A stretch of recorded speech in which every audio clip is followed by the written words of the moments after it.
all right with him gone this session. We originally were going to meet during this week to figure out what was happening with his character. So there will be much less going back and forward between the split party.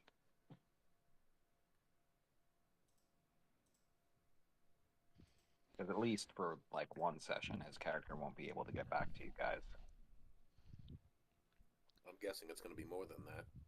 I think it's good. Yeah, and in fact, probably the default that you guys will all assume is that he's probably dead. Yeah. So in Akuna's the captain's log, the line of thought is that he's either captured and God have mercy on the Imperial fleet if they capture him, or they killed him or he misjumped. And I don't think Akuna would automatically jump to Urian dying, at least in battle. Right. I feel like to me it would be way more likely that he, like, the next time we see Urian, he's just in command of an Imperial fleet. Oh, Lord, no. Well, I know that would be a whole separate set of issues, but still, like, I don't think it would you might surprise have me. some also idea of the amount of personnel on those ships as well. So even for a very gifted psionic individual, that might be quite a feat. That's the thing, is that he's got really good stealth, so he could just be the guy behind the curtain the entire time.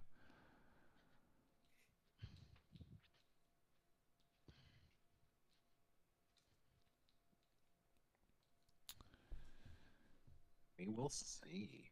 Also, so what is my schedule changes a little bit in a couple of weeks, but the only way that impacts us is that we'll be able to start at our normal time instead of putting it off half an hour. Okay. So I believe the 31st we probably will be able to, or maybe the 24th. Maybe the 24th. Hold on a second. We have. Yeah, I believe the 24th is when we'll be able to start doing that, and I will put several notices. Excuse me, several notices in our chat as well. That way, it doesn't like surprise anybody. All right, and I'll let you all know if and when my travel time is going to interfere with a session. Also, I think we have is. Okay, yeah, Monty's here. We'll have Battlefront. First of all, the podcast will be on Wednesday at the normal time, which I'm now trying to remember what time that is, because we've not done it at our normal time in so long. 6:30 Central-ish, 7 maybe.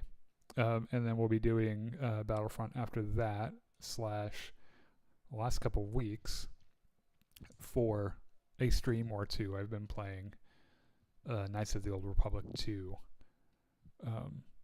which I've not played since like 2 years ago. I'm like picking up on a campaign that I started a couple of years ago, and that's been a lot of fun too. Like last night, I just cleared Dantooine. That was the first planet that I visited. So I don't know if you guys have played that game before, but Mm-hmm. I played the first one a little bit. I have really fond memories of both of them because my friend had an Xbox in college, and whenever we went home for Thanksgiving, I just binged like both games. Yeah, I played the first one at my friend's house since he had an Xbox and I didn't. They're both really good. The first game is the one. I think most people, if you were to ask, the first game has had the most impact on people because of the story and the big twist in it and everything. Which, to be fair, in the history of gaming and stories, that one's a whopper. Like, it's really, really good. Yeah, and the second game suffered from the fact that it wasn't really allowed to finish. It had However, horrible points. fewer bugs in it though, in general, because the first one was kind of clunky and was I you hate could, not being able to finish. huh? Nothing. Oh, Monty said he hated not being able to finish. KOTOR, I hope. No, just games. Anyway, that's what we're doing this week. All right. Well, everybody, welcome back to Gungans and Dragons, Pirates of Drynax Edition. We are on, I believe, Daniel said our 50th session. Episode 50. Yes. Wahoo! Nice. Tonight, our player, John, is feeling under the weather, so everyone send some good vibes his way. Not for free. But we will be continuing on from where we last left off, and you all managed to jump after being intercepted by elements of the 3rd Imperium Naval Forces that are here in the Trojan Reach. And since Sean's character is not here and was kind of left behind when you jumped, the status of Urian is unknown to you all. But before we continue any further, let's start by introducing everybody and their characters. So let's start with April and her character, Andrew. Yes, I'm April, and I play Andrew. She's a spacer from Drynax who has become the executive officer of the Drynax privateer, the Ganimakkur. She's been in a variety of space experiences, and probably had her first space combat last week, and somehow managed to survive thanks to enhanced sensors and some good rolls that were able to destroy some missiles. Nice. Next, we have Monty playing Sharky Sparks. I play Sharky Sparks.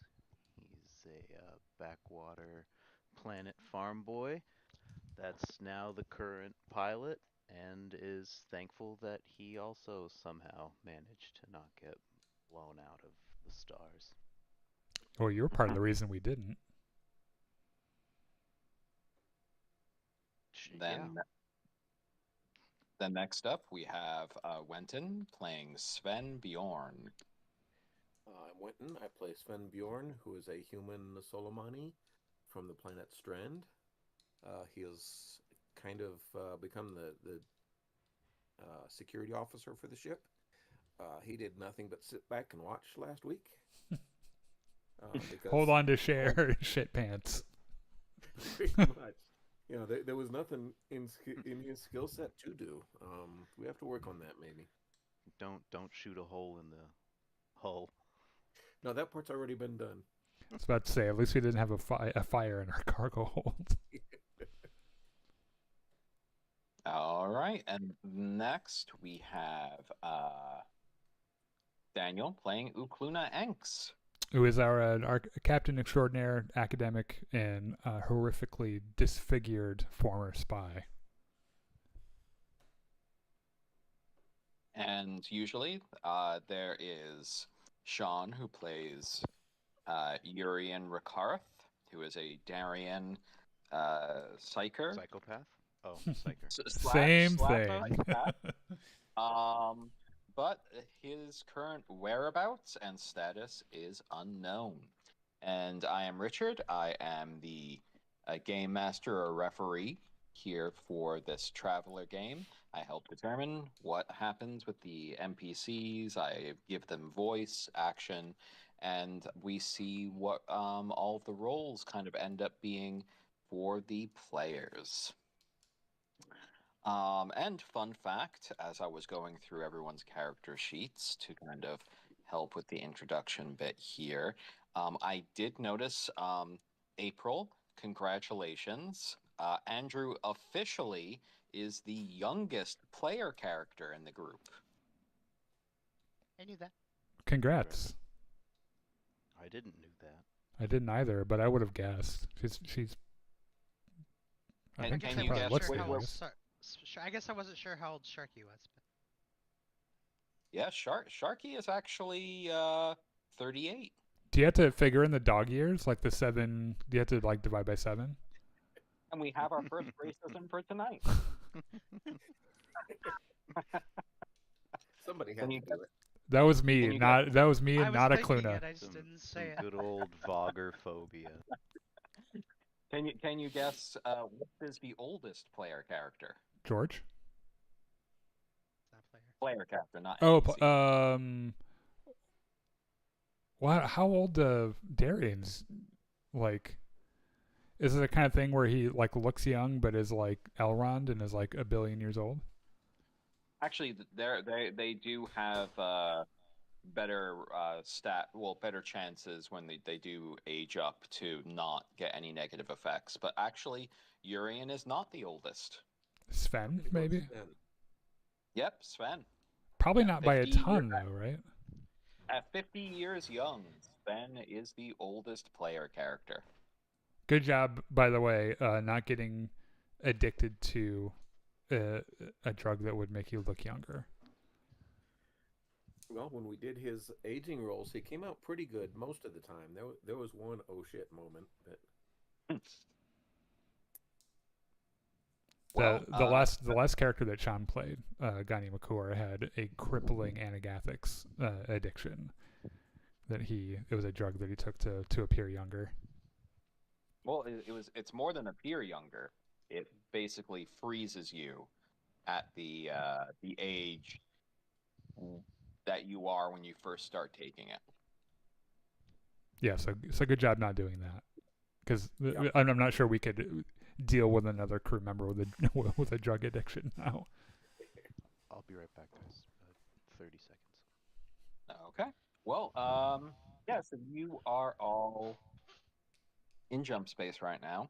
You gave the order for everybody to get basically a couple of days of rest. Mm-hmm. If I'm not misremembering. Yeah, sorry. The noise that I make was not a "you were incorrect." The noise I made was, "Oh, I don't have my notebook over here." Gotcha. Which you have no so- reason to know the difference between those noises, and that's fine. I didn't blame it on you. Yep. So you have now been disconnected from the entire universe as you are in this jump space bubble. Engineer, after a couple of days, is going to deliver you a report, Who is? which is Engineer Oh, okay. is going to deliver you a report, which gives you in-depth the video evidence from Red Thane's ship of their assaults against Clark and the Otherworld, which is escaping me right at this moment. Torpal. Is it Torpal? And including censored data.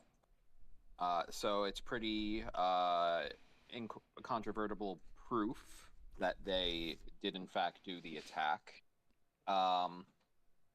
He basically also includes a report which basically shows that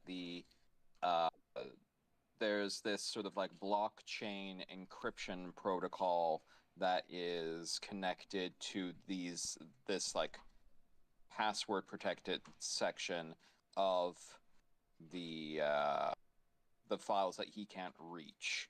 So basically, he just doesn't have anywhere near a strong enough computer to kind of brute force crack open this thing before everything just gets deleted.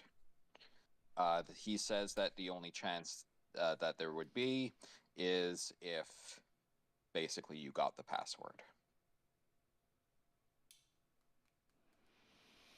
what was Red Thane's mother's maiden name? Maybe we can get the password reset. What town did he grow up in? Yeah. What was his first pet's name?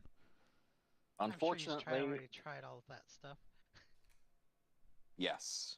Unfortunately, there's nothing like that to kind of reset the password. Okay, I do plan to ask the doctor one last time just to make sure that we can't like see if his password is somewhere in his subconscious somewhere, or if it can still somehow be recovered from him, because he's still on the ship, right? Mm-hmm. He is in a medically induced coma. Is there any chance that if he were woken up that maybe out of some like primal, like he would just remember his password but not remember what it was for, or some subconscious thing? I mean, all you've heard from the doctor is that Red Thane's mind was completely shattered. So it would be the doctor's opinion that no, that probably is not possible. I mean, you can have this conversation with him if you want. Well, okay. I don't feel like it'll be fruitful, Daniel. I want to make sure. I'm having trouble moving on from this, but if it can't be done, it can't be done. It's fine. I just want to make sure. So are you going to the doctor during one of these days and having a conversation about this? Yeah, it could also be an email. It doesn't have to be I want to make sure I want to make sure that it's not like we are out of avenues to recover this data. I just want to make sure. Yeah, and I'm not laughing at you, Daniel. I'm just laughing at the fact that you're in jump space right now, and your ship isn't actually all that big, and technically speaking, your character would be 30 feet away from the doctor and being like, "No, I'll email him." Yeah, the counterpoint to that is that we've all had a very long week, and I'm sure that all of us need to be some proximity away from each other. You also do have the Kakri still on board as well. Yes, and well, let's do this doctor thing first, I guess, and then because I have a couple of other questions. Okay, which characters are coming with you to the doctor? It can just be me. I have a feeling I know what he's gonna say, but I just want to make sure. Well, it's a small ship. If other characters see you heading towards the doctor, they could always feel free to join. Or just see what's going on. I don't know how the rumor mill is going on your ship right now. Well, I lie. I kind of know what the NPCs are saying. But yeah, you're heading to the doctor's office. You can see him there. One of the beds is occupied by Red Thane. You see the doctor is working on a variety of different pages that are on his kind of holographic screen as you come in, and the screen kind of flickers away. You can kind of see the after image of what looks to be a biological cutout of a Kakri. Captain, how can I help you? One moment, Doctor. I need to make a quick prayer to our God. Richard, can you switch us over to the Ganimakkur map?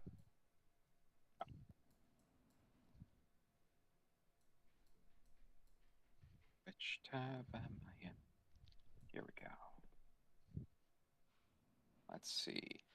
What's the difference between 11 and 10? Well, 1. Because it looks like the same image. Sorry. Wait. One of them's probably a test, actually, because this one doesn't have any tokens on it. Okay, let me switch it to 11. Yep, that's it. Now, while we're if you can figure it out, if you could also give us permission to move our tokens around at some point, that would be pretty cash money of you, actually. see. So characters. So I think you do that.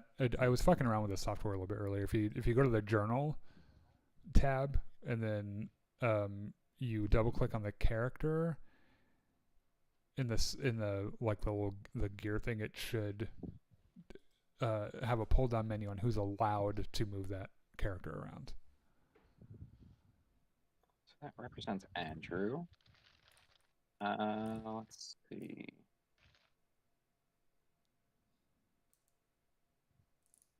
Controlled by, determined by character settings.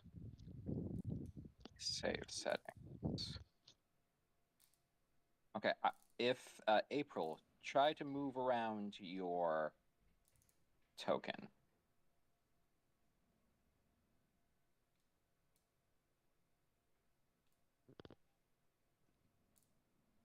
One second.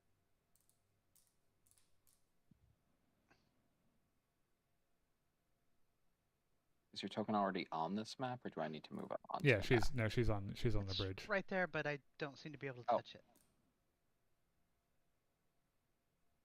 Also, this is something we can figure out. Oh, it just moved. Well, Yeah, I moved that. Hold on. Right click. Advanced. No. I did just change under character. Do you have to like reload it or something? I did edit it. Edit token properties. Controlled by. Why aren't you letting me change that? All right, I'm gonna fool around with this later. Yeah, we don't have to do that now. Important right now. Okay, so you Can you move me to the med bay? Sure. Let me zoom in so I could see who's who. Also, I don't know if we have a character token for Jin yet. We made we made the image. we made the image, but I don't know if it's applied. So the second level's down here.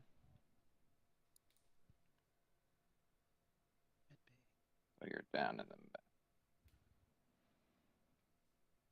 Okay. I'll be done with my prayer. To the one that controls all. Dr. Jean will kind of just cock his head to the side and say, are you like several in the Third Imperium that worship the Emperor and his family? There is only one God, Dr. Jin, and it is the God of death. I'll say ominously.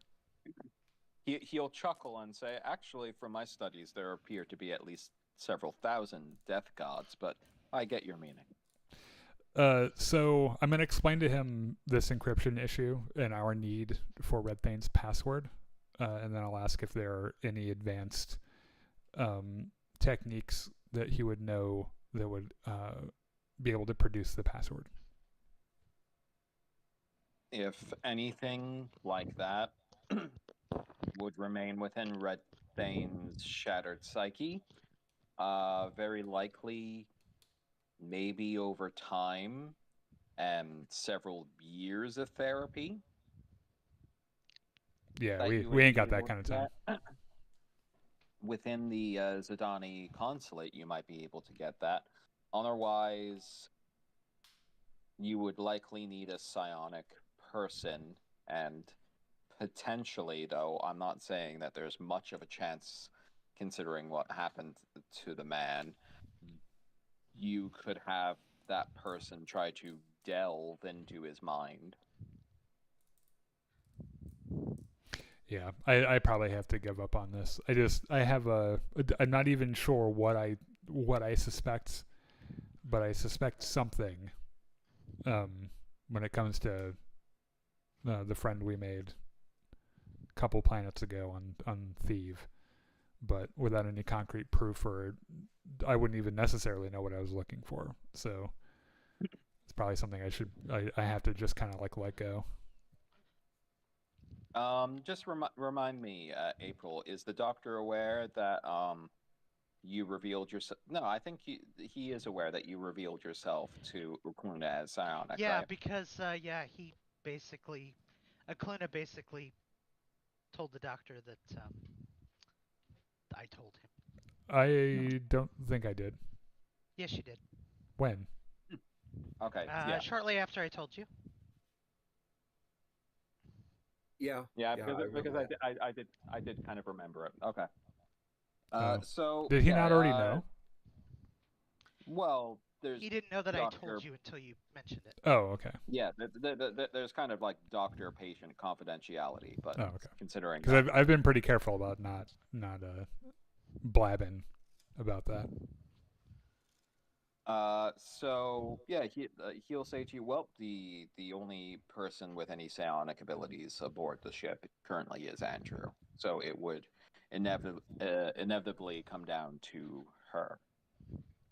Do you think that, given what you know about her ability, do you think she'd be able to? And would it harm Red Thane at all? Like, Well, considering her lack of training in this regard, there could be dangers to it. I could suggest several therapeutic techniques that she could utilize, including potentially linking others into the process that could potentially make it safer. A joining of minds.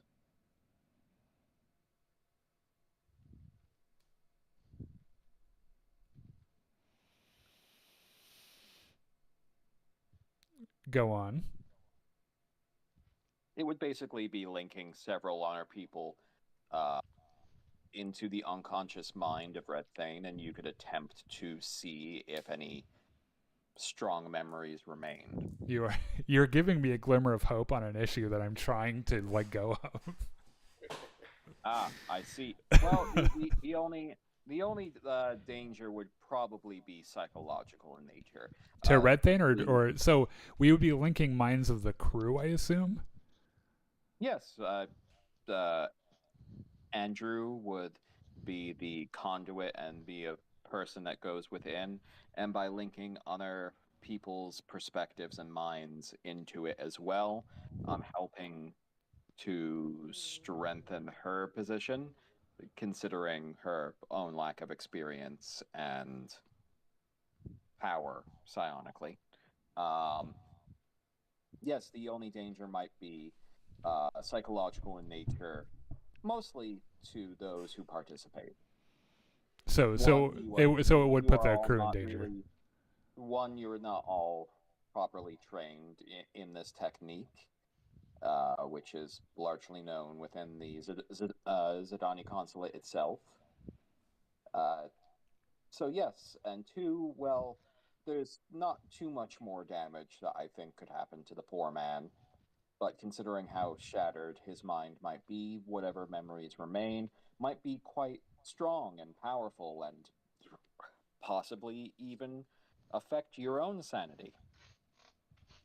That sounds like a terrible idea, especially if it risks the crew. I'm not sure if it's worth it. Oh, I'm not suggesting you do it, Captain. I was just giving you my own knowledge. Yeah, I'm not Personally, sure. I agree with you. I think it would be a terrible thing to do. Yeah.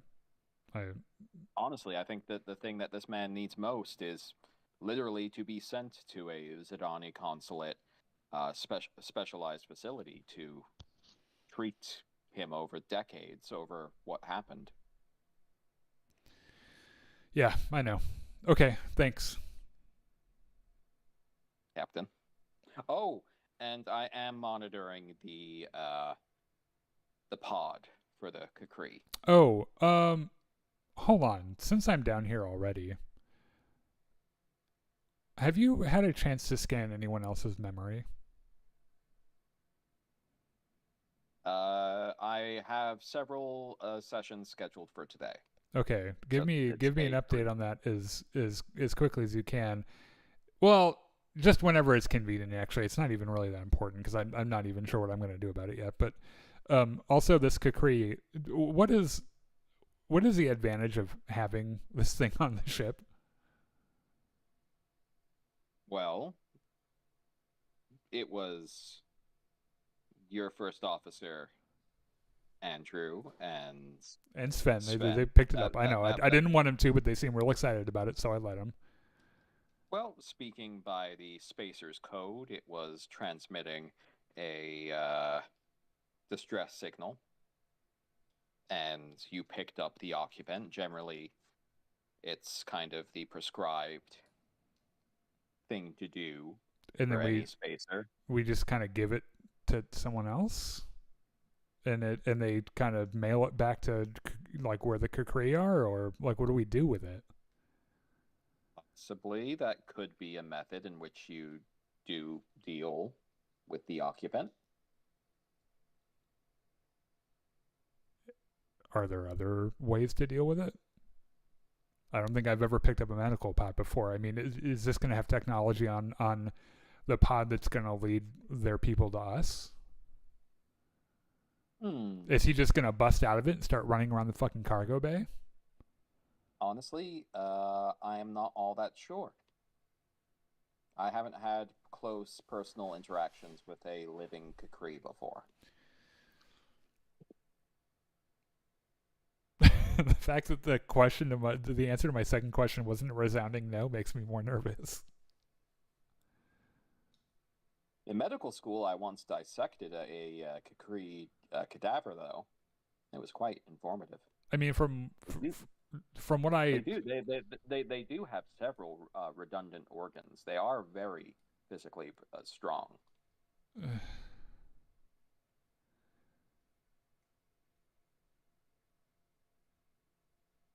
Waking it up is a bad idea. We can agree on that. Well, from what I know, from a psychological standpoint, a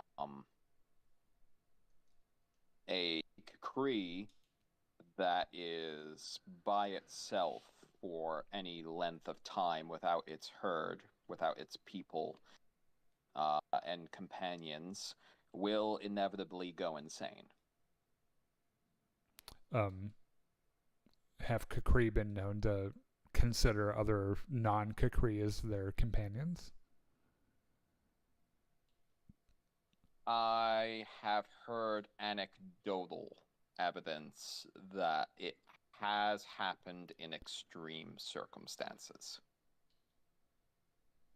But almost overwhelmingly from their culture, they prefer their own kind. Yeah, that more or less lines up what I read about them as well.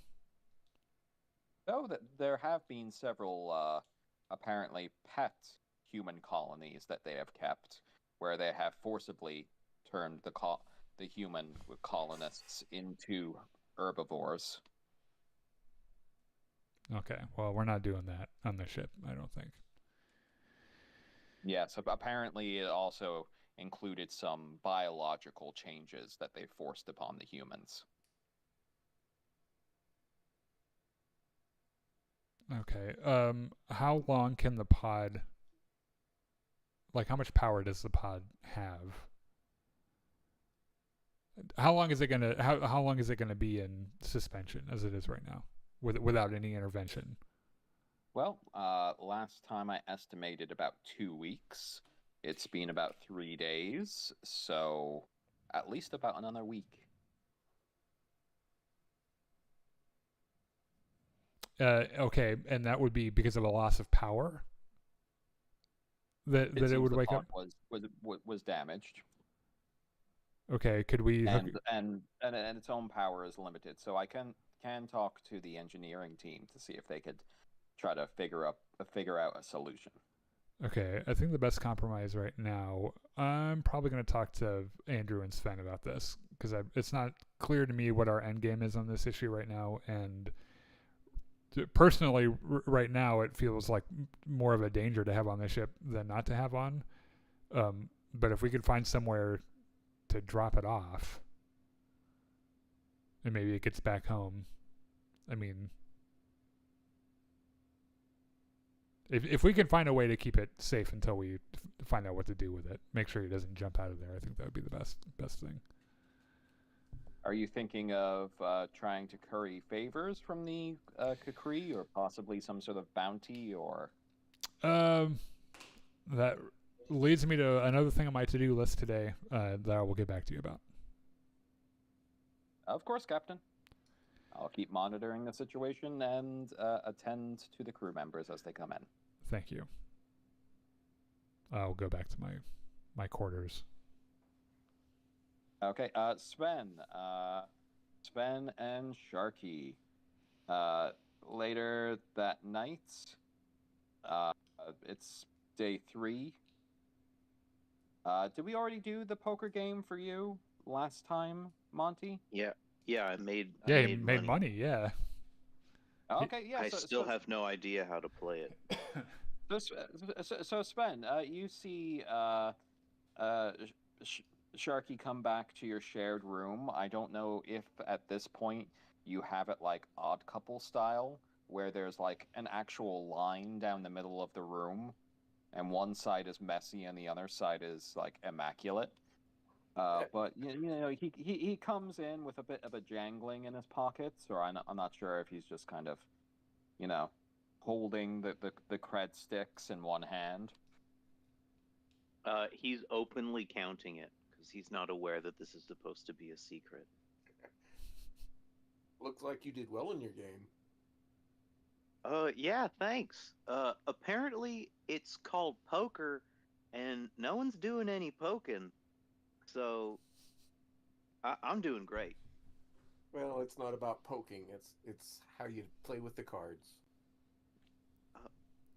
Okay, sure. I'm still gonna lie. Thanks for not clearing it up for him, Sven. You recall that Barbie mentioned to you in the game that you have no fucking tells.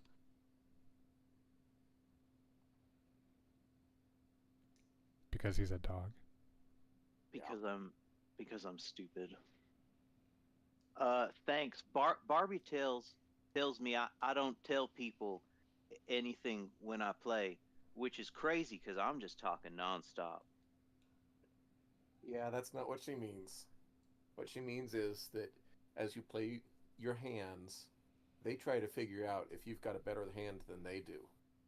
And No, of course I've got a better hand than they do. These are farmer hands. Look at these. And he shoves his hands like, right in Sven's face. Just calloused and gnarly and doggy. kind of pushes him away and doesn't quite get to the sit rover point, but gets close probably. Well, not your hands quite so much as the cards that you hold in them. That's what they call a hand. Oh.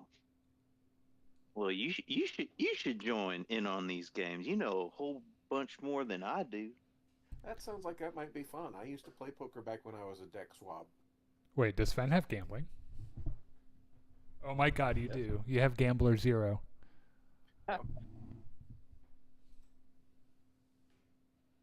Well, Tell you what. yeah, I'll have to check with the crew if that's okay. I've learned my lesson about inviting people to other people's things. If you don't mind, sir. And then he does a salute that he's never done before in his life. All right, I'll salute him back. Yeah, tell him I would love to join. It's been a long time since I played poker. Will do. I'm just gonna put this here in my safe, and it's just underneath his pillow.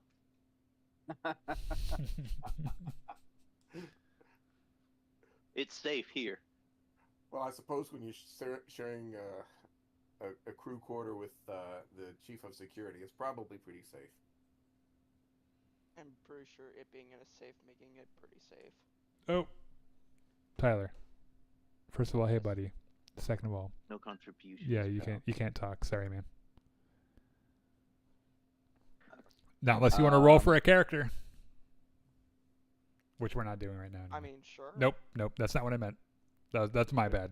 The way I said that. That was my bad.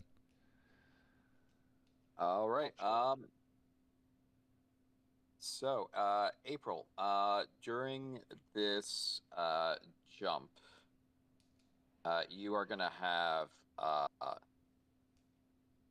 Leonard come up to you and say, "Can I have a second with you, Exo?" Sure. Where to? He says, "Your room or mine? That's fine." Well, mine's right here, so. Okay. He follows you in. As he does, he kind of leans against the wall and says, "So, I got a notification from the captain about a new role that he wants me to fill. Oh. Of being a diplomat." I see.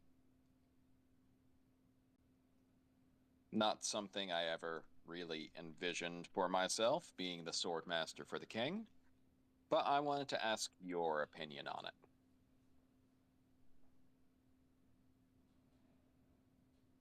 Well, I had spoken to him about it a little bit, and I was unsure what your diplomatic experience, being someone who walks in noble circles a lot more than I do, might be. Well, to be honest, I wasn't always a noble. As I've talked to you, I gained this largely through merit and garnering the king's attention through my abilities. I have seen recently issues that we've been having with certain other factions. How well do you think the current captain will deal with criticism? I believe that Acluna understands his limitations, and if he didn't want your opinion, he wouldn't ask you for it. That's one thing I do appreciate about the king, by the way. When I call him on his bullshit, he will always listen to me. Like And then usually laugh and then take a bowl full of drugs, but that's another thing. Like I said, if he didn't value your opinion, he wouldn't ask for it. So yeah, I think we're all aware of our shortcomings and how we have and have not handled the last couple of encounters. So I think your analysis would probably dictate what he thinks about the position going forward, and he certainly values your opinion. He nods. All right. And lay it to me straight. This is the second Imperium fella that we're having in charge of this ship. It is. That. How do you feel about his loyalties at the end of the day? How dare you? I say with my ear to the door.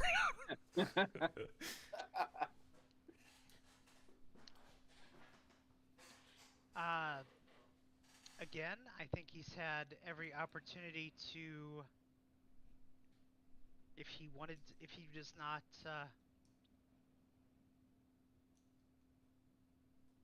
if he did not believe in what we were doing, then he would not be.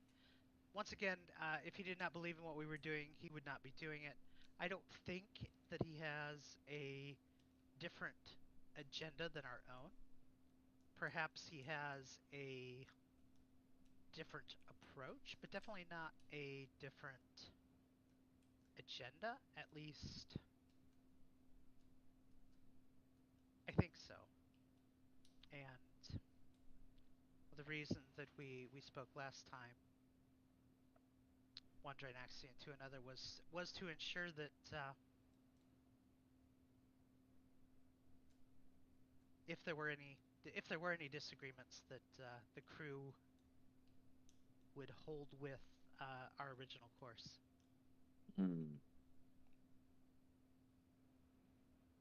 All right. Well, I think in that case, it would behoove me to accept his offer. I have to admit, my position as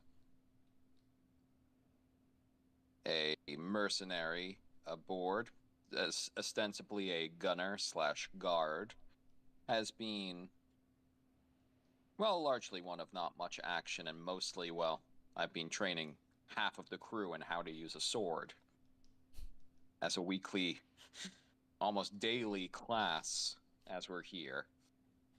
Not something I entirely expected. But thank you, Andrew, for your feedback and for listening to me. I appreciate it. Anytime, my door is usually open. Though, I'm going to ask you one last question. Do you agree with how he's handled this entire Urian situation?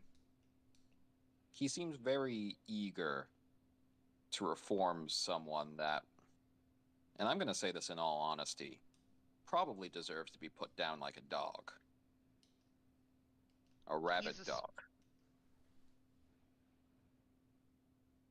Akluna is a spy. He sees the world as assets and opportunities and risks. He believes that the opportunity outweighs the risk. I'm not sure that I agree, but I mean, hell no. I mean, hell, you were there with us when we saw what he did to those poor people.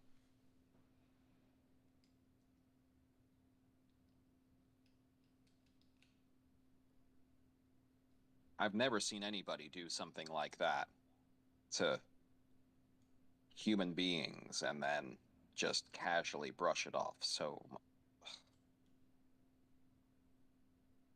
don't disagree.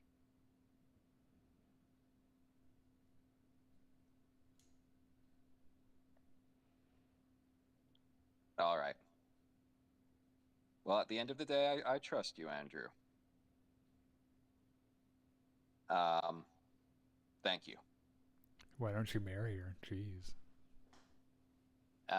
And then Leonard will leave, and later that night you get a message, Ukluna, that Leonard is gratefully accepting your offer for him to basically be your Secretary of State? I don't know. We'll think of some kind of title. Diplomatic. yes, diplomatic officer.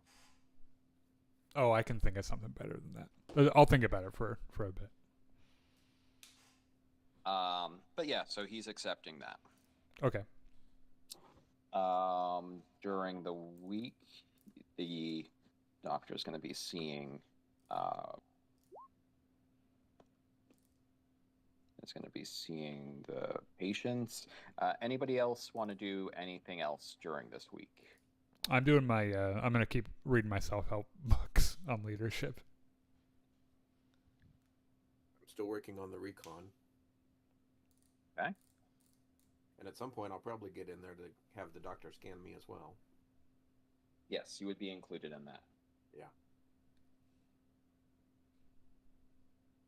Fuck, what is his name? Leonard. Leonard, yes. Be working on my engineering stuff as well.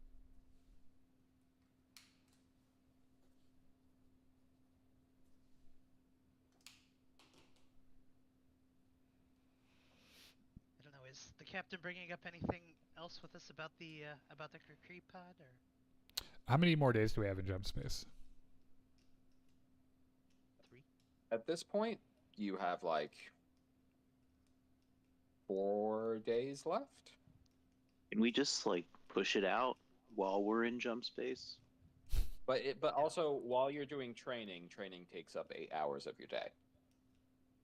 But having a 20-minute conversation is having a 20-minute conversation. Yeah. That does actually bring up an interesting question. What happens if we open our cargo bay while we're in jump space? Don't. Well, the atmosphere starts going out of your cargo bay. There you go. That's not so bad. We'll shut all the doors. Yeah. So What are else you is in the cargo bay? The busted up little vehicle. the air raft? Yeah.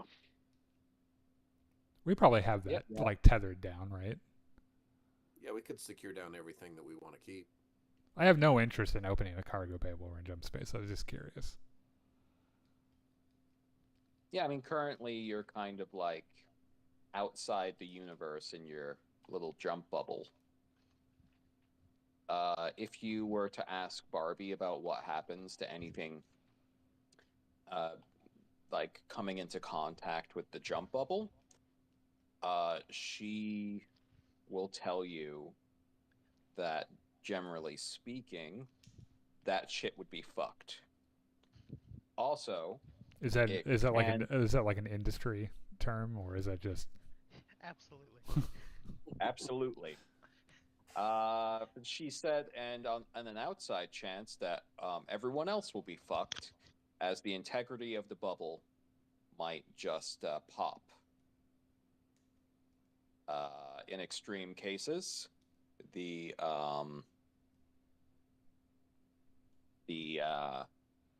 bubble itself could alter its dimensions and start to intrude into the ship.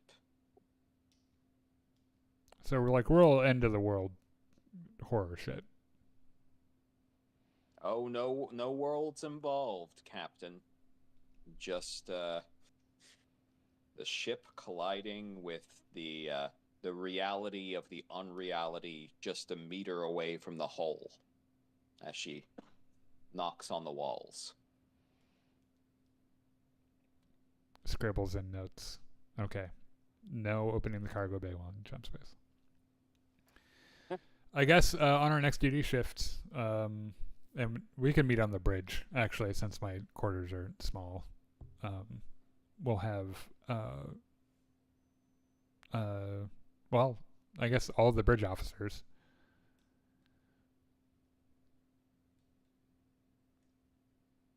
And when you find her to ask her these questions, she's actually on the bridge.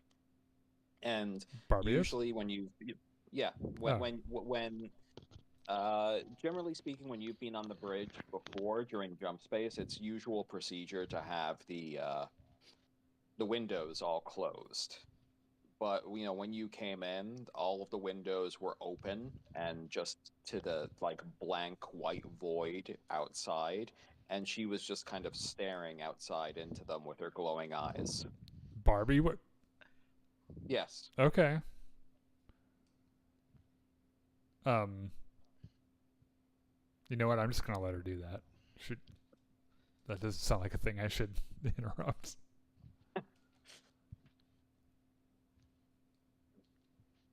So, who do we have here? Leonard, Sven, Andrew, Vim. I think Sharky's probably flying. Well, we're in jump space. He probably won't be flying.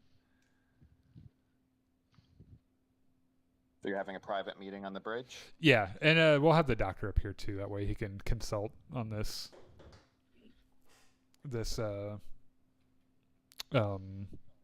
Kukri thing. So it's basically all player characters and the Doctor and Vim. Yeah. And I will announce first that I offered to Leonard a diplomatic position for the ship, and he accepted. And everyone give a round of applause for Leonard and his new job. But Leonard's not here. Wait, Leonard, yeah, he's part of the bridge crew now. He's Okay. he's a part of the team, yeah. Okay, so Leonard will be here as well. Yeah. He will do a little bow. His flipping his cape off to the side stylishly as he does so. Okay. So Leonard, you're here because you might have heard that we recovered a Kukri emergency pod that has a living Kukri in it, and we're not exactly sure what to do with it. And if there's a way that we can turn this into a diplomatic win for Drynax, I think that would probably be our first priority.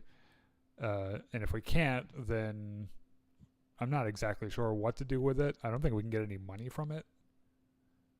Like, I don't know if it can help us other than just a diplomatic win for the throne.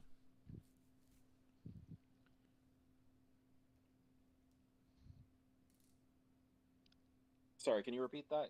You cut out for a second. I cut out? Yeah, I couldn't hear you for a second. Oh, did I cut out for anyone else? I don't think so. Okay. I was starting to panic. I thought maybe my internet connection was fucked up. So we're here.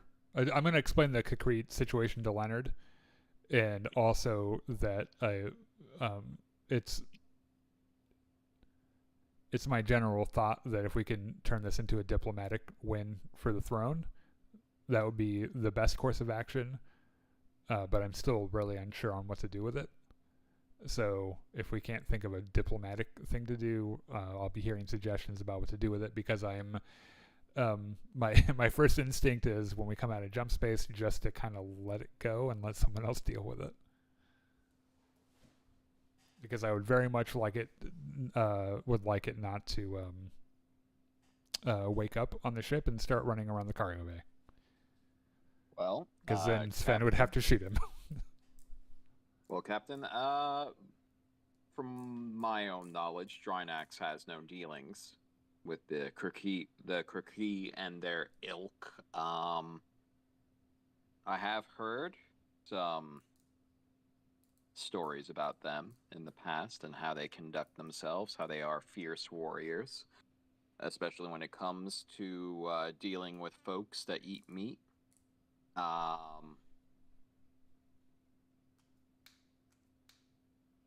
And I know they have quite a few enemies. So I think there's a few different routes that you could take, depending on how you want to curry favor. Personally, Where is Kukri, by the way? Do you happen to know? Like, how far away is it from Drynax?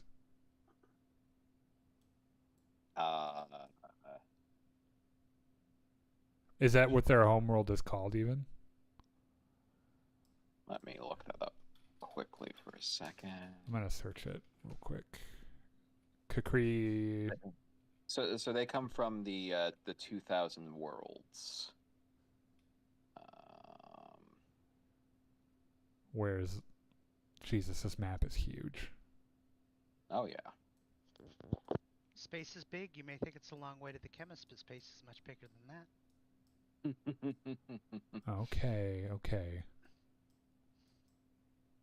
The capital is Kirur.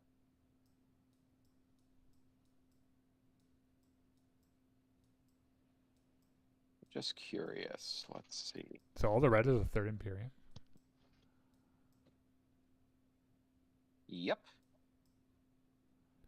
Yellow is what? Okay. The Aslan. So Kirur. Let me look on the map here.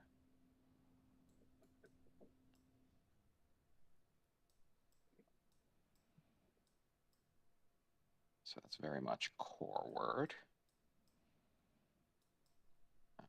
Okay. And from Drynax. How many on a jump to ship?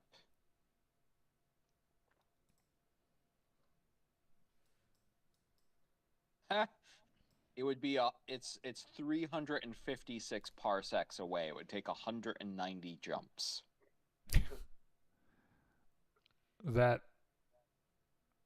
How did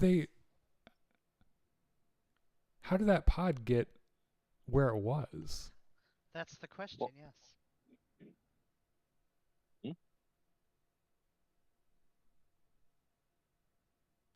Yeah, I have to zoom out way far. Out That's insane. So how many weeks? How many jumps? You said 194 jumps. 190 jumps. That's 356.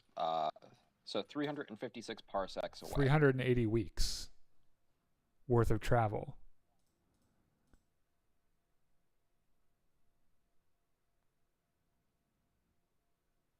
If that's where it came from.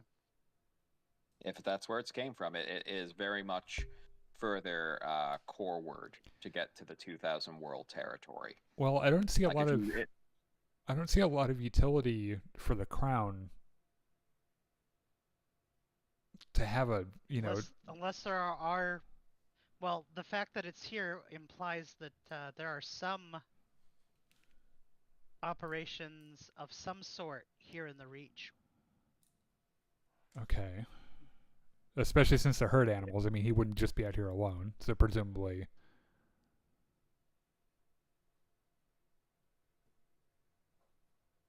It could be a splinter faction which would, trying to establish new territory. I mean, that would also suggest that they have some kind of aggressive posture, right? They have They have been a known very- to be quite aggressive.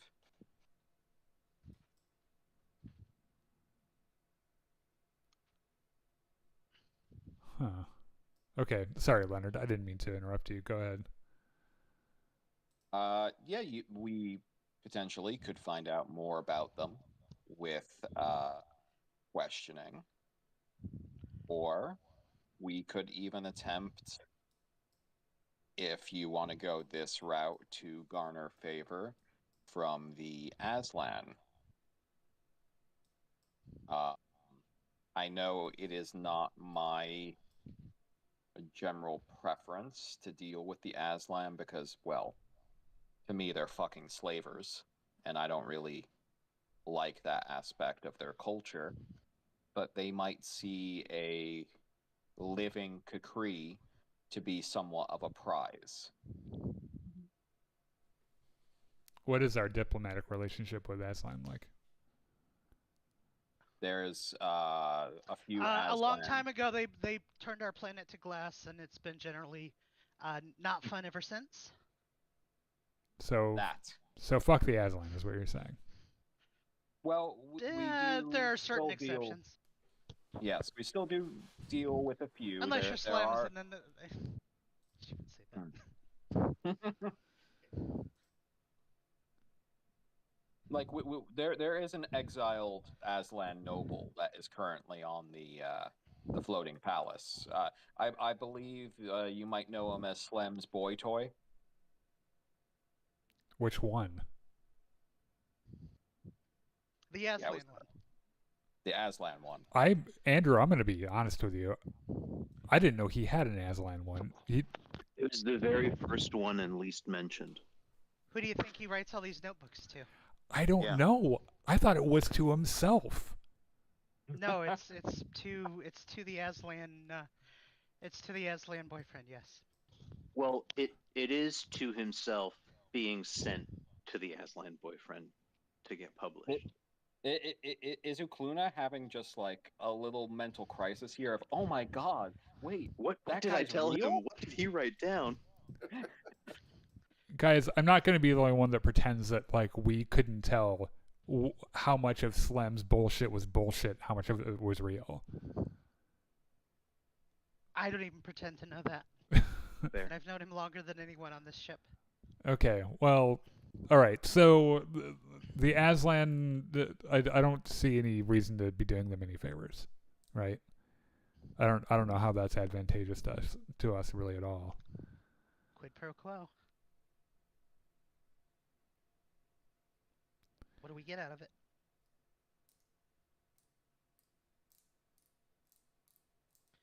I think it's more important that we find out, if at all possible, what it knows about why its people are out here. Okay. That is probably more, at least interesting to the king, especially if he's trying to establish a foothold in the region, having a random splinter cell of Kukri running around might be really dangerous for us as well. And I mean, well, you used to be part of the Third Imperium, Captain. I'm sure that Kukri intelligence could be interesting to them as well. It could be a point of leverage we might have over the Third Imperium. Well, we're not playing necessarily nice with the Imperium at the moment, having just escaped one of their fleets.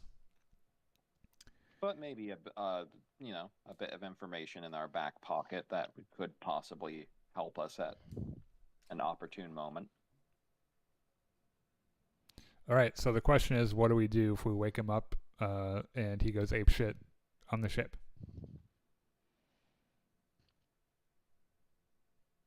Leonard That's kind a of problem. shrugs. How many limbs does a Kukri need to keep living? Dr. Jin shudders as Leonard says this. Jin's our resident humanist, right? He seems to be, to actually take his Healer oath. Seriously? Yeah, his medical vows, like, seriously. Okay. Perhaps when we arrive at our destination, we could ask Urian to see if he can question it, if he can question it psionically. Okay.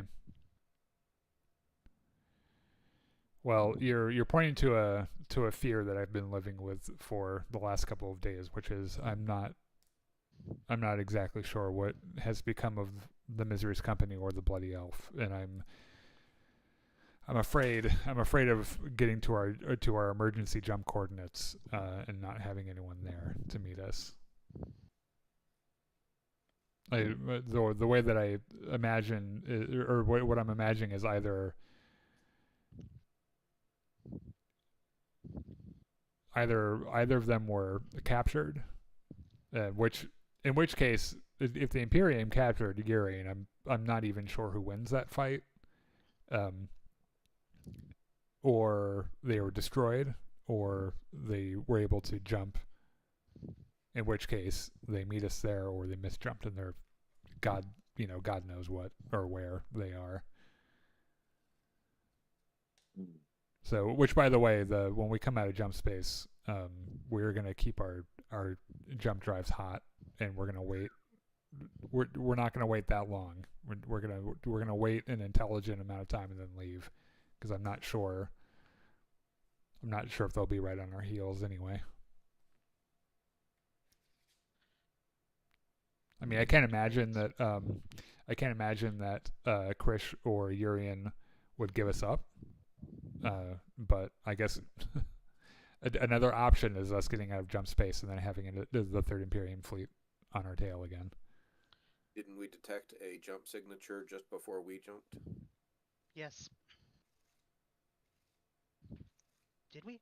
Or did they do that? We heard about it. I think that came up when Sean was doing his. Yeah. So. Yeah. I don't think we know that. Yeah. So it might have been Sean detecting Misery's Company jumping. Okay. So Dr. Jin, walk me through this process. We wake him up. I assume we have some kind of protocol to restrain him or to sedate him a little bit. The Kukri? Yeah. Well, again, this is going to be my first time dealing with a real life Kukri. They have several redundant organs that humans do not have. I don't have any specialized medicines for Kukri. I could see what I can try to synthesize. So I can't guarantee how long I could keep the Kukri out safely. But I can do my best. Maybe we need to have engineer look at the pod and see if they can extend the life of the pod until we are ready to deal with the Kukri inside. Yeah, I agree, and I also tend to think that we probably shouldn't be doing this while the ship is in jump space. Absolutely not. So, and I don't want to stick around any longer than we have to at our emergency jump coordinates. So, my feeling is we probably wait until we're at Borite before we even like start getting into this. Then we need to extend the life of the Yeah, pod, so 'cause we're not gonna definitely make it to Borite. Yeah. All right. So, Andrew, you figure something out with engineer, and then I guess we'll kick this can down the road until we're at Borite. All right. And then, well, I mean, eventually we're also gonna need to start talking about. We get to Borite, we refuel, we go to Torpal, we turn in our bounties at Torpal and Clark. Leonard, you're going to be a part of that that party that deals with both governments. Could I suggest, Captain, that maybe we make Clark our first visit? Yes. Because they do have that real nice stasis technology of theirs, don't they? Well, I don't know if everyone would call it nice. It, to me, came off as a little creepy, but yeah.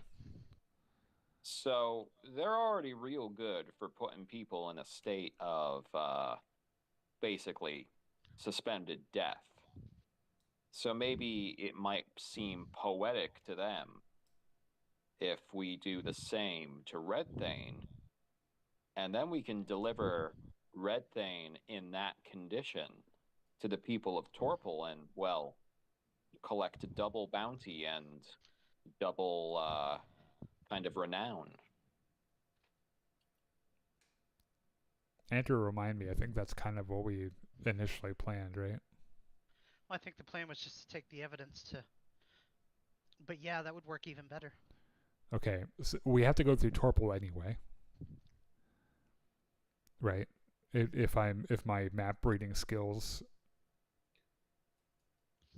are correct. Well, if we gas up the right way, I would still suggest hitting Clark first before Torpal. Okay. Because we don't want to risk them taking away the captive before we get to Clark if we want to collect on both. All right. So let's plan to refuel in Torpal. We'll go to Clark and then double back. Then we're off to Drynex after that.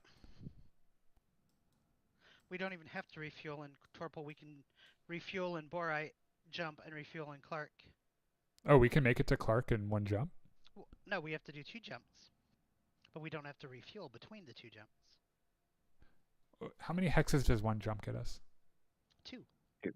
And we can do 2 without refueling. Oh. 2 jumps because you have that extra fuel storage. Okay. Well, yeah, we'll go straight to Clark. That makes a lot more sense.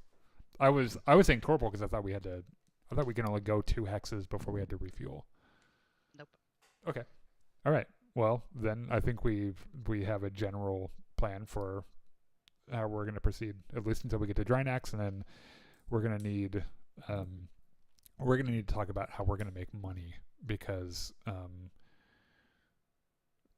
our income is not as steady as I would like it to be. All right. Well, we can see if there's anything to...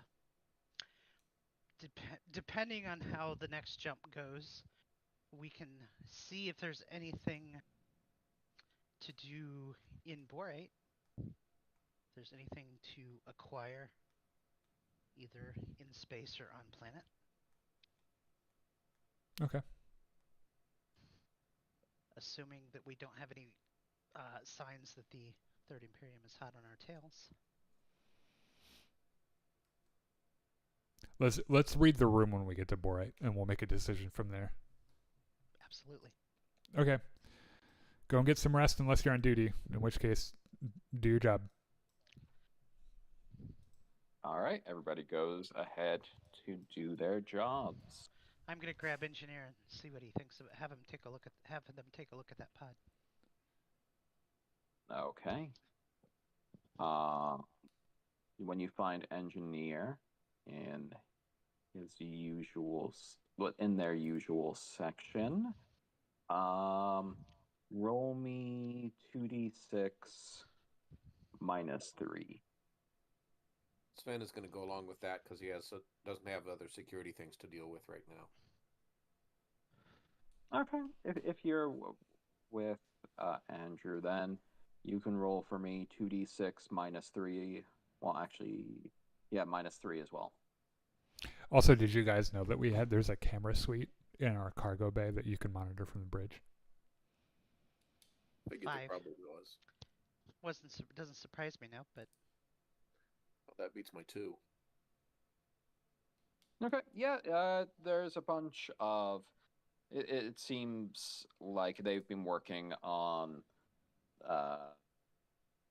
like, retooling a bunch of the power conduits and whatnot in this section, but it's hard for you to tell anything. Like, just what the heck is going on here. I think I missed. What are they passed an engineering team working on something? No, they're going to see engineer. And engineer has just kind of made this like nest of just like conduits and cables and whatnot, and is obviously working on something, but for the life of both of them, they have no idea what. Okay. Looks almost normal to me. with engine. Engineer kind of pops up and says, "Inquiry." Yes, I have a life support I have a life support problem I'd like you to look at. Elaborate. The damaged life pod in our cargo bay. Can you find out what's Understood. wrong with it, and if we can power it so that the occupant continues to be in stasis for preferably as long as we need, but longer. Understood. I'll get on it. And engineer, under no circumstances let that thing open. Acknowledged. As they say that, engineer just crawls up the walls and into an air vent. Bye. He's got an interesting set of toys. Yeah, he crawled into my lap once. Or they did. Sorry. It's a little flying goblin. Yep. All right. Anyone else have anything else to do before the jump ends? Nope. I don't think so. Okay. We probably want to move Well- over to our radar screen, I bet, if we're about to come out. Well, coming out, you're just into an empty hex here. So, yeah, you hear the kind of familiar sound as the jump bubble collapses and the stars reappear in the inky blackness of space. All right. Just to make things fast here,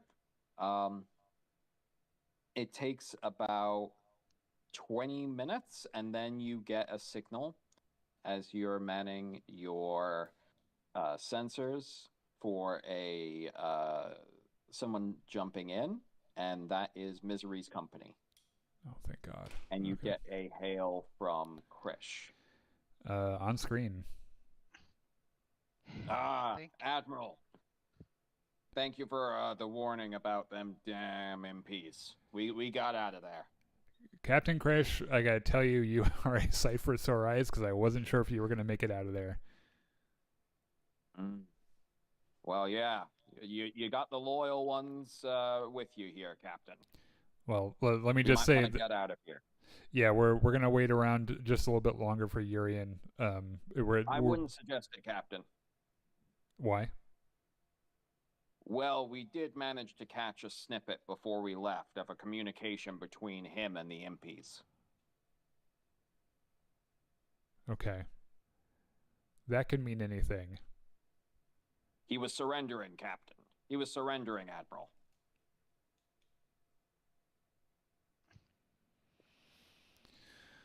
Okay. He said he had information to trade. Urian said that? Yes, Yes, Admiral.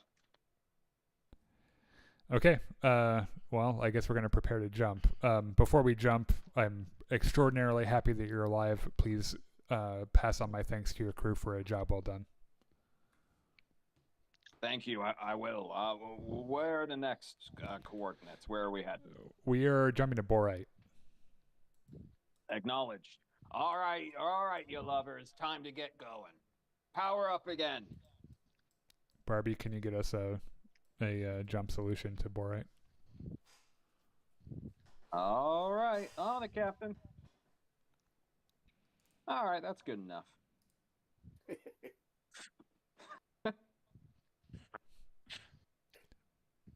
Point made. Moving on. You hear like Billiam kind of grumbling from the engineering section. Yeah, she's right, Captain. But good enough. I'm powering up now. I've managed to shave a few minutes off of the powering up sequence, and we'll get going. I'm going to look nervously over at Andrew. In my mind, this information that I've gotten about Urian.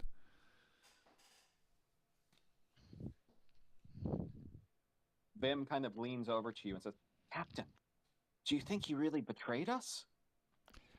I'm going to be real honest with you. I don't think that. I think that if I were Urian, and if I had the power that he had, I would try literally everything I could to get on that ship.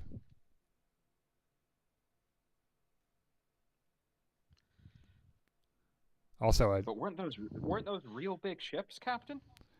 I mean, you saw what Urian could do. But can he do that to a lot of people at once? I'm not sure. No. But also, not.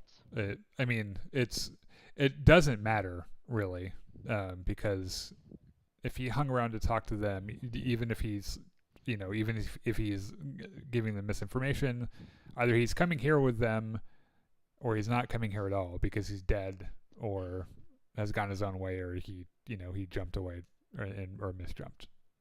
So it doesn't change our course of action. I guess if we run into him, we run into him.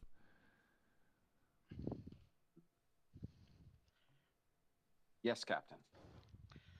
Let's put it this way: if the Imperium had him, that at least probably slows them down long enough for us to make another jump. Yeah. The only question is,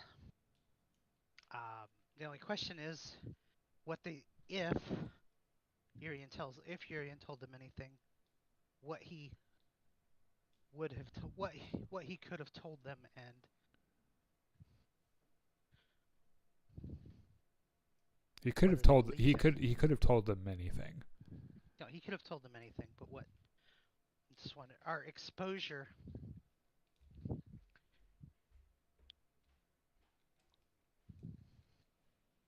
Mm.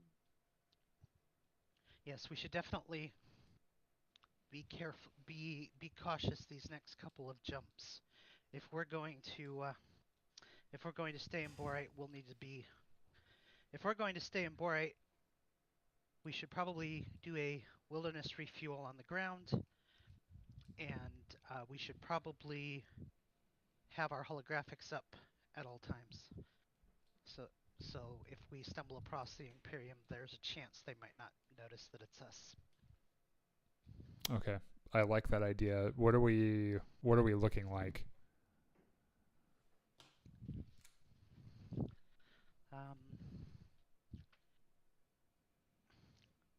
We can pick a generic far trader. just anything near our weight class. Generic far trader is fine. Okay. when we return to I don't know why I can't, but when we return to Torpal, we will definitely have to resume the identity of the Mirami as we previously did, but otherwise we should probably avoid that. How does Just in case the word Giant Axe was leaked to the Imperium. okay? Where does Clark know us as anything different than the Ganimakkur, or I guess the Salvation's End? No, I think we appeared to them. We appeared to them as ourselves. Yep. Okay. But we appeared to Torpal as myself. Okay. All right. Well, your jump into jump space will go smoothly. I assume everyone will be doing the same sort of trainings as they were doing before. Yes. Yep. Is there an update from Engineer about Correct. the life pod? Yes, Engineer will give you an update that the life pod has been effectively spliced into your power system. It is currently drawing 10 power to maintain the stasis. So our life support is increased. Our life support power is increased by 10.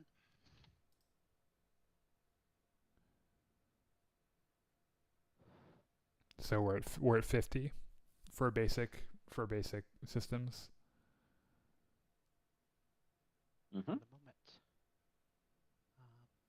What Richard? What's the total power? I need to find. Look, it should be on the pinned messages. 260. Does that sound right?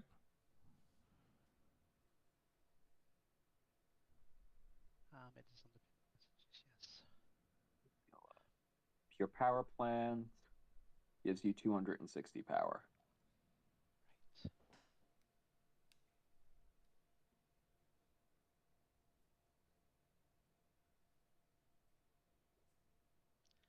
Right.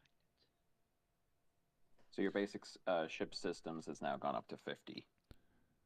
Right. So so all of our systems use 144, right? Depends on what? No, I mean depends No. on the systems. Your basic Can't- ship systems are 50 now. Your jump drive is 40. Your sensors are 8.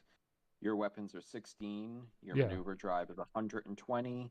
And your all those. holographic Oh, the hull holographic is hull is like really big, right? It's 100. 100. So what I'm saying is that without using the holographic hull, provided that our weapons are on, it's 144 power.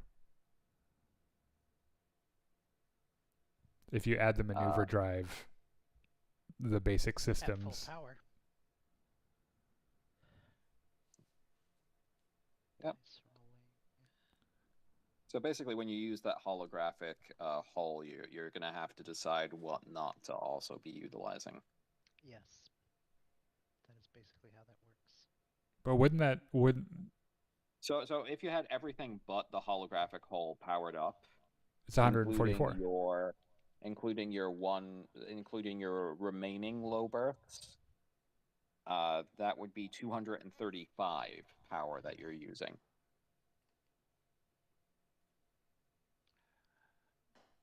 This the math ain't math in here for me. Where do you see a low berths thing? If you look on the ship record sheet, the power plant and choices, it gives a breakdown of missile rack turret is 1, particle barbette is 15, which is what that 16 weapons 16, is. sure, yeah. Your holographic hull is 100, and you still have some low berths, and they take up 1 power.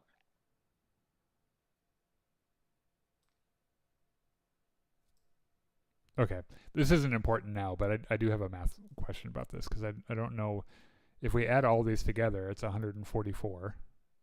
No, it's not. It should be 244.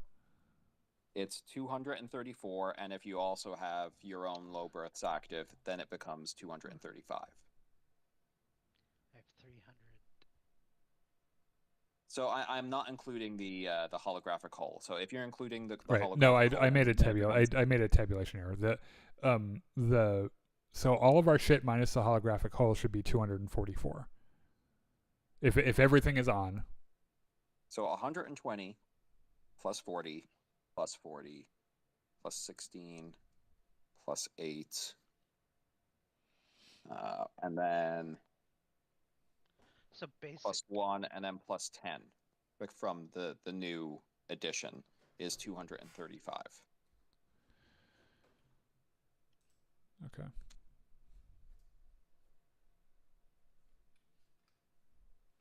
So some. So we have 25 to spare without our holographic hull, which means that we have 15 to spare.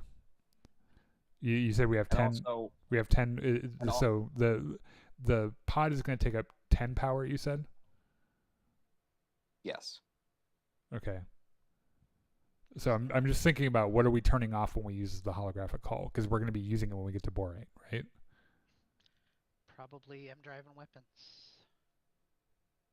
Or J drive and weapons. Okay. I mean, what if we? How much?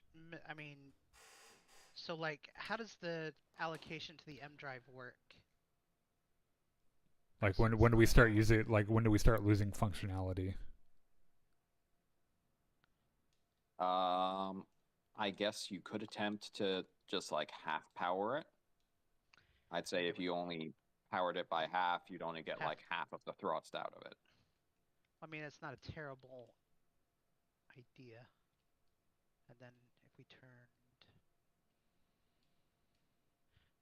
the weapons off, that would get us to 2. You said our total is 260, right? Yes. Yeah, half thrust, holographic hull, basic systems, jump drive, and end drive is 250, and low berths is 259.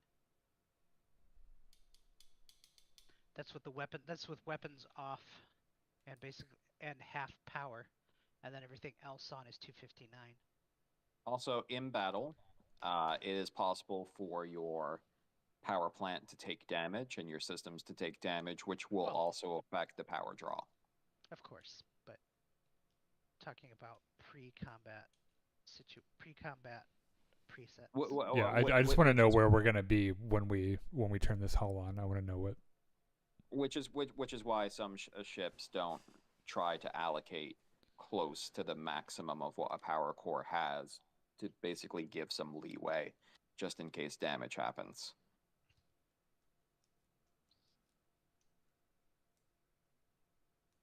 Because otherwise, systems will just turn off straight away if the power systems get damaged. All right, so we're turning the jump. Note for the future. Are we going to get to borate in this session? We still have several minutes. We still have a bit. So you're going right into jump again.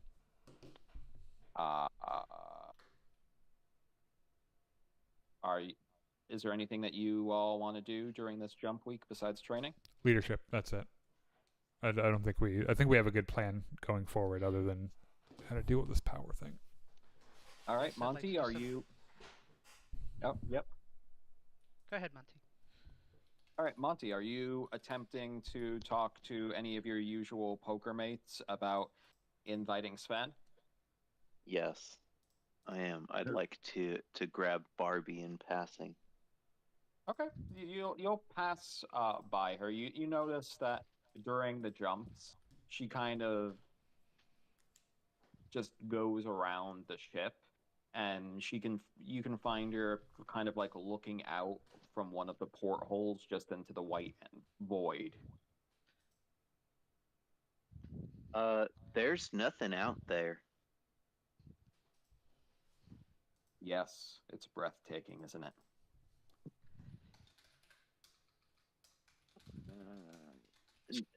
Well, there's no air out there, so I guess to some degree. Anyway, I had a question for you. Um, I have this friend. Uh, he's interested in playing the poke her game, and You I mean was just are wondering you if I could invite him. you mean your roommate? Yeah, that's what a friend is, right? We sleep together. Her eyebrow arcs up as you say that, and it's like, okay, new information. Somewhat interested. Um, yeah, but he's bridge crew. Oh, but I'm I'm bridge crew. I'm up there all the time. So you're saying that he promoted you to a leadership position? No, I don't think any of that has happened. Look, Sparky, we just don't want to involve bridge crew in the games. You know, we have our fun. Also, he's Ukluna's narc.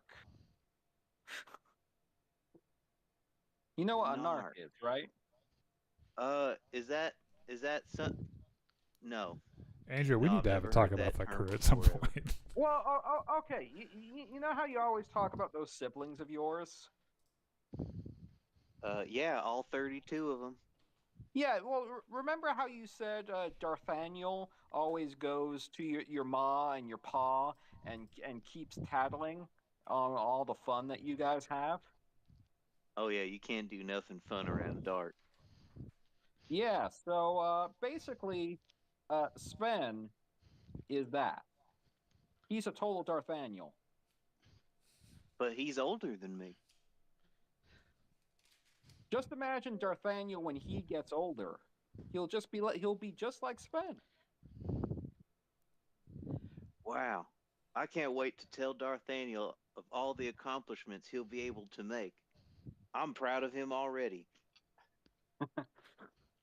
Uh, so you don't want you don't want him, Sven, right? Barbara, and he winks at her because she said his name wrong. It's nicknames now. Yeah, basically down to that. And also, please don't mention the game to the bridge staff. Oh, oh well, I didn't know it was mum's the word, We said that the man. first time when you joined us. Sure, sure, sure. Let's just agree to disagree.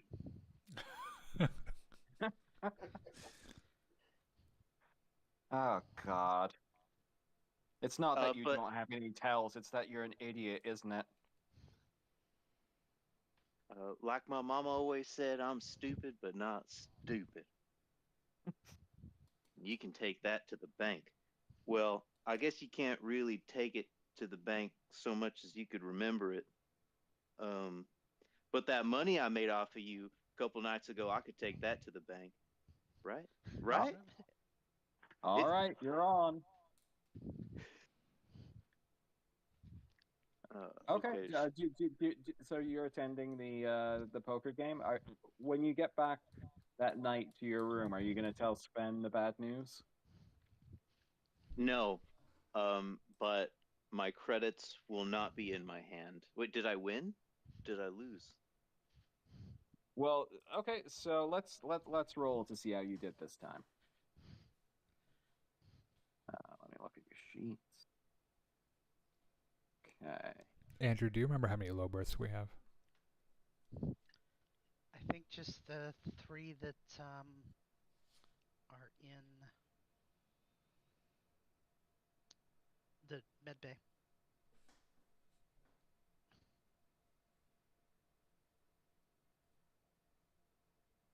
So last time we had you roll What did we have you roll last time? You don't have gambling, but you do have recon. Okay, so you're actually like You're reading watching the room, people's not the tells and cards. everything. Yeah. So roll me 2d6 plus 4. I'm rolling 2d6 plus 4. Yep. I'm getting really good at this game. 11.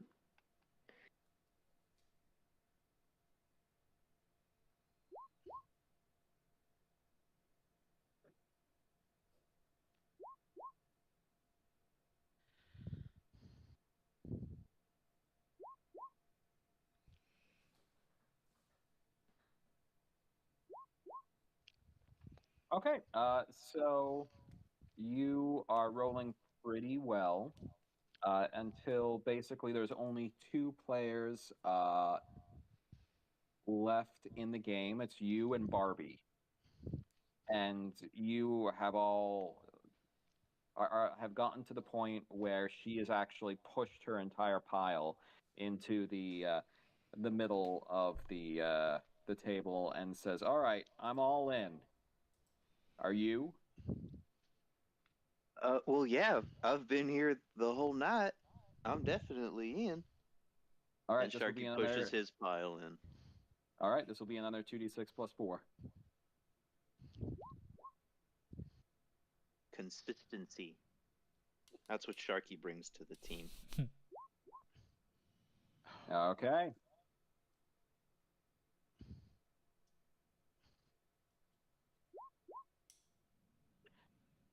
That night, your take is 800 credits. Yay. Sharky's the only one making money. Barbie is fuming. Well, Barbara, better luck next time. Well, at least you didn't bring the narc. Don't worry, I get it. I'll leave Dart at home.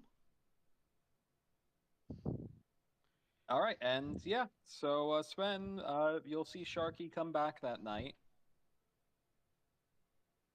A bit later than usual. Maybe smiling, I don't know. So how'd you do? Whatever look he has on his face that the crew says he doesn't have any tells, that's just, the look he always has on his face, so that's the one he's carrying The into the vapid room. puppy look. Yeah.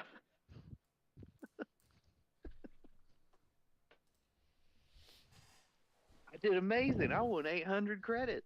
Look. He takes it out of his pocket and he shows him. Yeah, that's a good job. Thanks. They Anyway, still got your tail, I'm could just they? going to have to put this out there. Never tell the captain to give me a raise or anything. I think I'm doing pretty good on my own. Yeah, it looks like it. Yeah. Oh, yeah. And Sven, as I like to say, friend, but they don't want you to come to their thing. They think you're going to tell the captain. And I think I wasn't supposed to say this part, but we've already gotten to this point now, and I can't take it back. So we're going to have to keep the rest of this between you and me. All right. We'll do just that. Don't worry. Thanks, buddy. I'm going to put this back in the safe, with my other winnings. Good plan. And Sounds good. yeah, under the pillow it goes.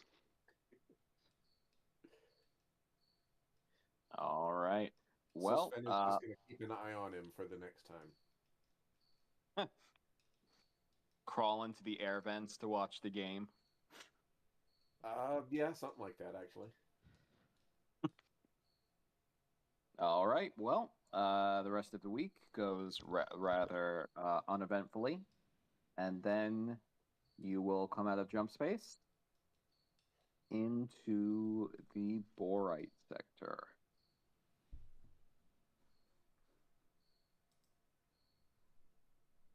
who is going to be on sensors? Yes. Okay. You can make your sensor roll. 2d6 plus 3.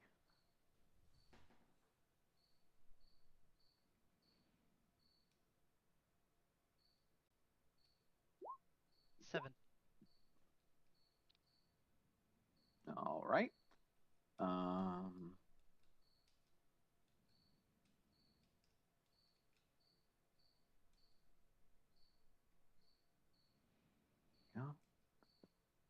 So, yep, you're going to be.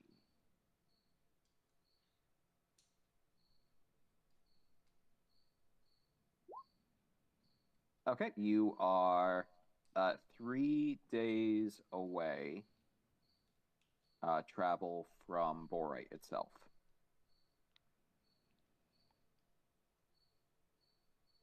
You don't detect any other ships in the system.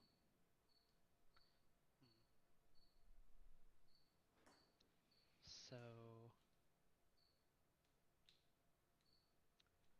look at Borite here real quick. So yeah, I guess we have to go in planet and attempt to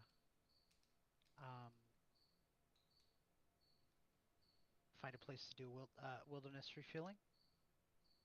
Can you tell me what that is? That's where you find a big body of water, you stick a hose in it, and you take all the hydrogen out of it. Oh, Well, it does have a Class E starport. I was about to say it doesn't have like a gas station. Doesn't.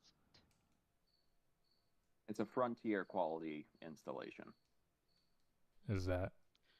I don't know. Do they sell fuel there? I mean, I don't know. They do sell fuel, unrefined fuel. Well, that's not a problem. We can refine it ourselves. If they're gonna bring the water to us, so be it. Unless the captain wants to be cheap. Frugal. I mean, is it worth the extra? Is it worth the work? Like, is it going to save us a ton of money? Depends what they're charging.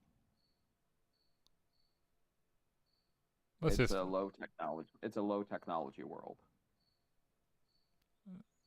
So we'd understand the fuel's probably fairly cheap. Yeah. Yeah, we'll just buy it and we'll refine it ourselves. That way Sharky doesn't have to do anything fancy. As you come closer to the planet, you receive radio signals.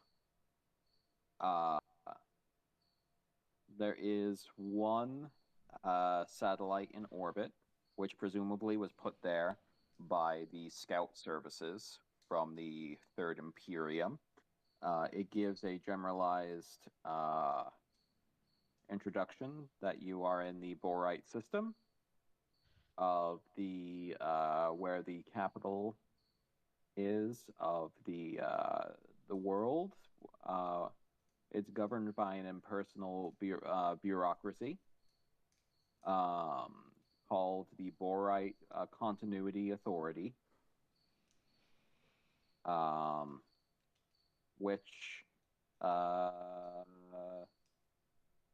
actually, Andrew can roll me 2d6.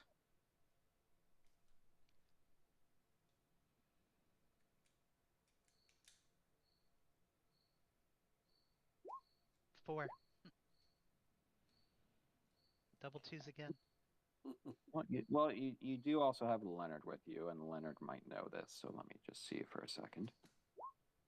Oh, as the information about that pops up, Leonard kind of looks at Andrew knowingly and says, "Oh, right, just like they said in school, right, Andrew?" Yeah. Remind me. Well, this world used to be ruled by Drynax. The Borite Continuity Authority is actually, it was once part of old Drynax's bureaucracy. See. Though they've kind of, well, backslid. I mean, all they have now are, trains and telegraphs and basic internal combustion engines. Carrier pigeons. Do we have the ability to contact the spaceport and let them know that we're coming? They have radio, I think. Well, then we should contact the spaceport and let them know that we're coming. Okay. Both of it. I think I have How to do we, do. Captain? Yeah. How do we want to play this? So I was under the impression that our plan was to have the holographic hull up almost immediately upon coming into the system. Am I wrong on that? Well, that was definitely a plan. Yes, that is something we discussed. Yes. Okay. Is to have the holographic hull up while we're traveling. We can turn the. Yeah. Yep. So let's do that. That way, we don't get caught with our pants down. And I think we just take we take half the power budget from we hold on a second. We get 40 from the jump drive, and then we take the rest from the M drive. Well, we can run. Yep. So if we turn the jump drive off, the M drive at half, that's 219 if we leave weapons off.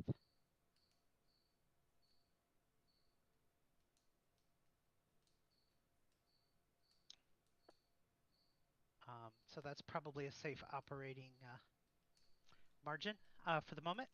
All right. But I guess, do we want to... So it doesn't seem like there's much going on in system right now. I guess the question is, how do we want to play this? We're just refueling, right?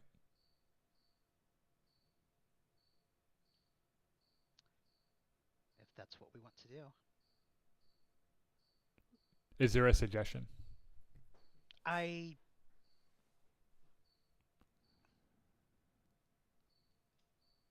Well, if we're going to refuel at the starport, then we probably have to play nice at the starport. If we're going to refuel elsewhere, then that gives us other options at the starport. Like what kind of options, Andrew? Are we gonna rob somebody? Maybe.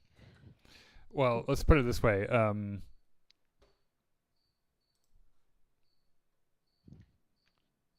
Can we afford to piss these guys off? I guess they think we're just a random free trader then. Well, we have two ships. We have the ability. We have options here. We can allow Misery's company to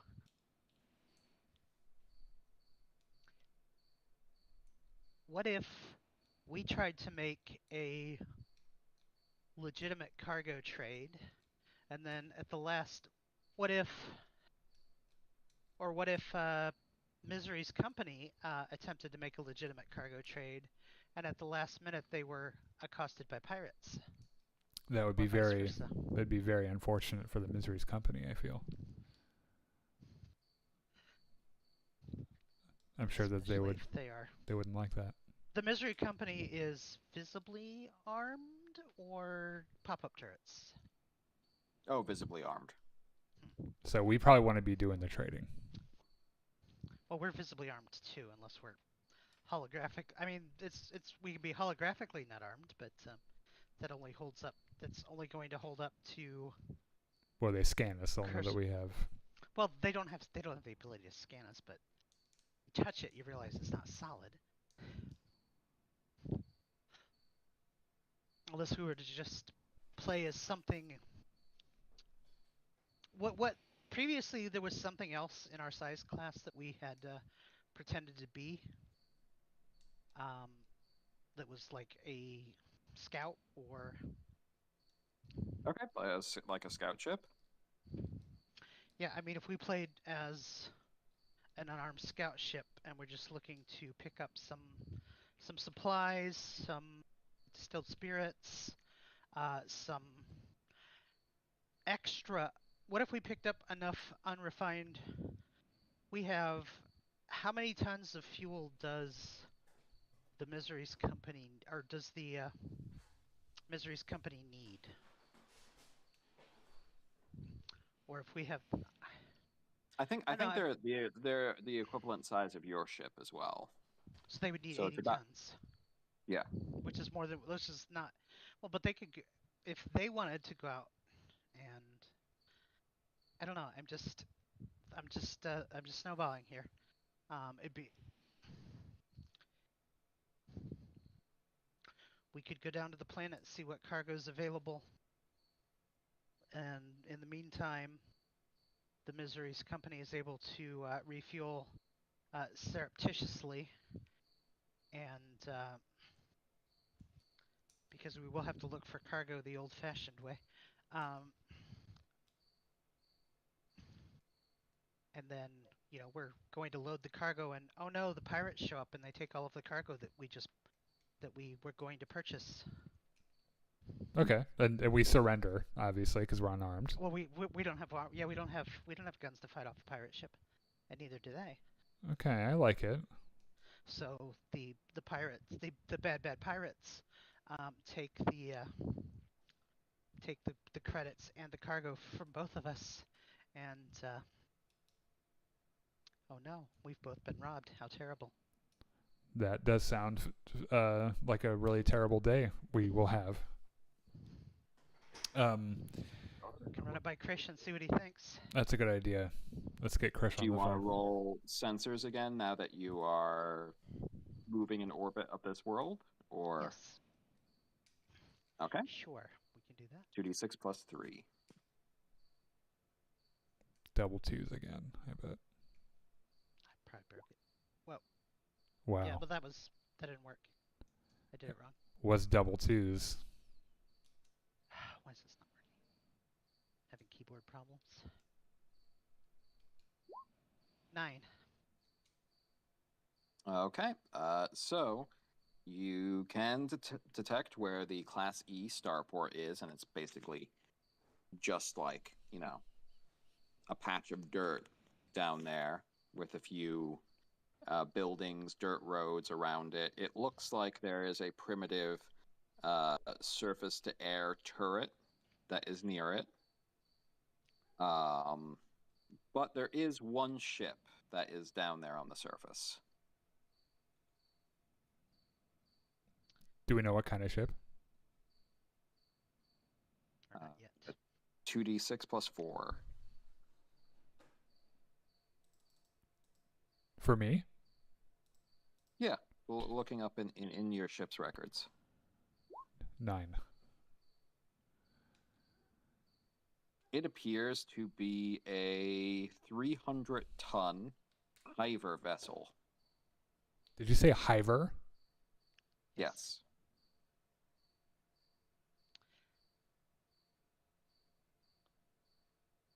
Does it look like a trading vessel? Does it look like a military? Oh, actually, with that roll for the sensors, you would be able to detect it does look armed, and it has 2 particle barbettes. That's one more than we have. Well, actually, we have there's two particle barbettes on a single turret, or 2 particle barbette turrets. 2 particle barbette turrets. Ooh, yeah. Ooh, on second thought. It's 3 times the size of your ship as well. Yes. Well, we do have 2 ships. Yes, but if we're playing possum, then and they're playing. Yeah, if they decide to hit the Misery's company, that might be really bad. Maybe we do play it straight then. Recently. Maybe we play it straight and we see what they're up to. Okay. Yeah, we can talk. I mean, we can always talk to them. I know that. Maybe we can take them on the ground. God, this is why if we had Urian with us, this would probably be really easy. Well, like I said, maybe we can take them on the ground. Yeah.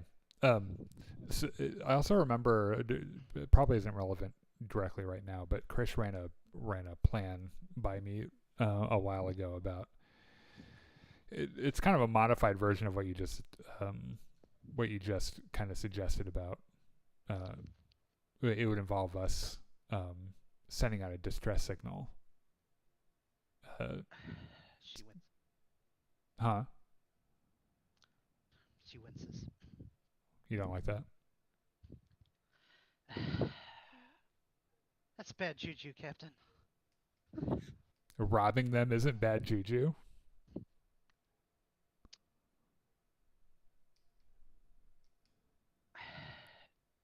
Maybe we have another option. Isn't that the race? There are some things that are sacrosanct. That you help people out when they're in need, and that you don't. Except for when you're robbing them. Well, Captain. That was me laughing. That was not a Cluna laughing. That was me laughing. Well, the point I'm trying to make is, yeah, that's you don't pretend to be in trouble when you're not in trouble. That's bad juju. Okay. What's your third option, Sven? Wasn't this the race that was able to defeat the Kree? Yes. They're the only race that have been able to have good relations with the Kree. They might know. Yeah, they might be able to help us with our Kree problem. That's true. We need to find out what the Kree knows. Maybe we take a week and think about it. And on that note, I think we will leave off as we've hit 10:30. Well, we are a few hours away from port, so we do have some time to Consider. think about it. Yeah. Yeah. Okay. I like the idea of talking to them, and if there's something to be done on the ground, we, depending on what their size and disposition is, we've got some good fighters. So. Okay. Well, thank you everybody for session 50 of 50. Gungans By the and way, someone in Dragons. the chat did say happy 50th. Cool. So thank you. Thank you. I'm not sure if it's to us or it's to Sven, who is the 50-year-old. Both. It can be both. Also, I think that And, means that I think we did the math on this last week or a couple weeks ago. It was our 1 year, right? Which means that I think that out of the last year we've only missed 2 sessions, if my math is correct. There were only two weeks that we didn't have a session. That's pretty good for a tabletop game. Yeah. All right. And I am Go laughing at it team. because it's Monty and April that might know a bit more about this ship out of game that you've just encountered. Why? Or did you guys encounter something like My that? ship. That's our ship. You guys are gonna have to explain this later, I think. Yeah. I didn't pick up. I didn't realize that was the right size. Mhm. Guess I was thinking that ship was smaller. No, that's 300 tons. Yeah. I thought the Ganimakkur was 200. Yep. Yeah, No, we're I was a bit thinking smaller. A different ship was smaller. All right. Well, if you're still tuned in, thanks for joining us today. We'll be back in a week from today at 7:30 Central. Hope to see you then. In the meantime, thank you for the chats, and In which we'll case, we definitely need to take that ship.